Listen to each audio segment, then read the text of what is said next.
Hi everyone, welcome back to our channel. The book we are talking about today is The Guest List, written by Lucy Foley. Manaswini and I made a video a couple of weeks ago where we talked about the books that we want to read in 2020.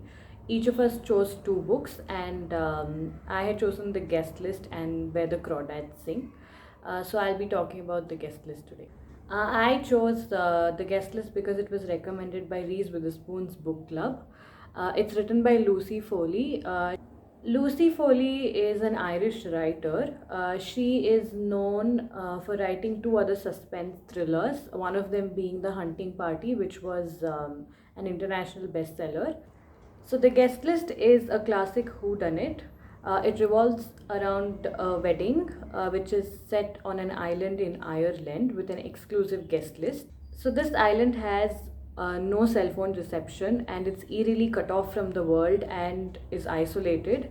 And there are a lot of secrets buried under the ground, and it's clearly creepy. There is absolutely nowhere to escape, so which makes it a perfect locked room mystery. So, this wedding is between Jules, who is an online magazine editor who's extremely successful, and Will, who is a reality TV star. So, this wedding is going to be the most talked about event. And Jules, with her wedding planner, has planned in such a way that it is perfect, and everything to the minute of details is perfect. But perfection is for plans, but can you really plan human behavior?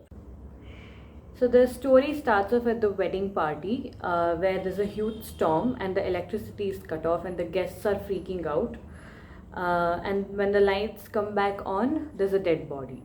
So it clearly keeps you hooked from the first page, and it's definitely a page turner.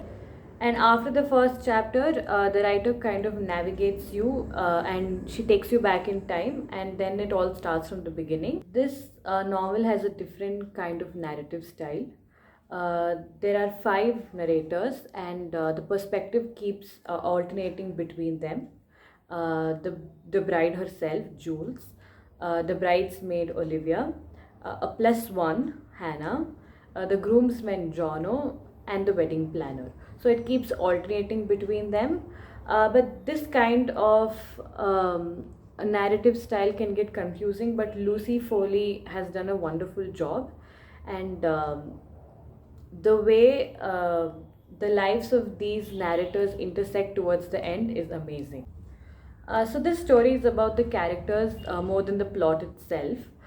The bride and groom are like a power couple who are very popular. So the guests are glamorous, but they come with a lot of baggage, history, and secrets. So there are the groom's friends, who are a boisterous group of men who went to the same school, and they share a lot of history, secrets, and buried resentments probably.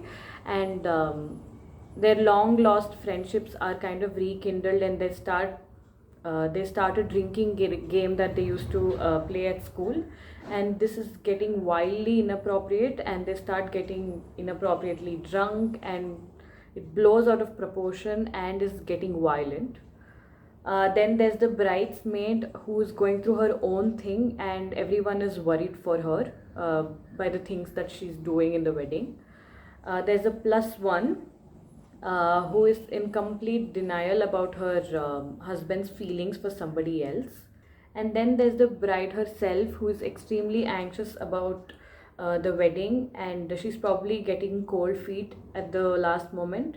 And she's also very scared of something going wrong in the end, and she's getting married. So there's clearly a lot of delicious human drama that you cannot stop reading. It's irresistible, and this makes it for a popcorn read, and it's binge worthy. So because of so many characters, it kind of makes everyone a suspect. And after reading a chapter, you might have thought that this person might have killed this person, but after reading the next one, your mind is completely changed again, and you're back to square one, figuring out who killed who. Lucy Foley has actually told where she got this idea of the novel from. She had been to the Connemara Island, which is on the west coast of Ireland, where half of her family hails from. And when she was on that island, which was cut off from the world, she started plotting a murder mystery, and this is how the guest list came into life. So the guest list is kind of a reminder that a classic suspense thriller and a classic whodunit never goes out of style. And if you want to read a murder mystery which is irresistible and you can't stop reading, then you definitely have to read this book. I actually read it in half a day. I binge read it. So thank you for watching this video. For more such videos, like, share and subscribe to our channel.